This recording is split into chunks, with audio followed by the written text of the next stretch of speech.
ਲਓ ਜੀ, ਮੈਨੂੰ ਅੱਜ ਪਤਾ ਚੱਲ ਗਿਆ। GF ਦਾ ਮਤਲਬ 11ਵੀਂ ਫੇਲ ਤੇ BF ਦਾ ਮਤਲਬ 12ਵੀਂ फेल। जितने मर्जी अच्छे बन जाओ, लेकिन अपने वालिदैन के लिए रहोगे वही औलाद जो अल्लाह किसी को ना दे। फकीर फ़ोन पे, हेलो पिज़्ज़ा हट। Operator, yes sir.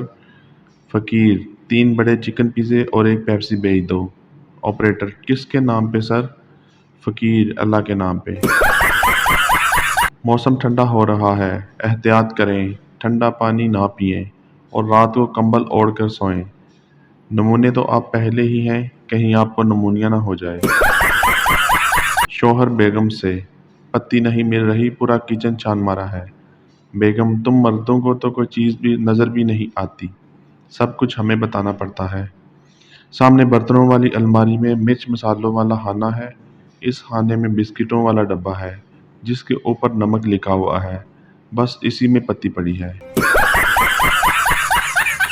जब बच्चा नहाकर निकले तो मॉडर्न अम्मी, you are looking cool baby. और हमारी अम्मी, हफ्ते बाद नहाया है ते बंदे दा पुत्र लग रहा है।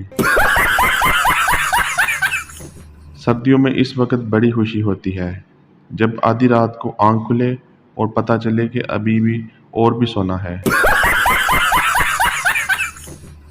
बीवी ने नमाज के बाद हाथ दुआ के लिए ऊपर उठाए और फिर फौरन ही नीचे कर लिए।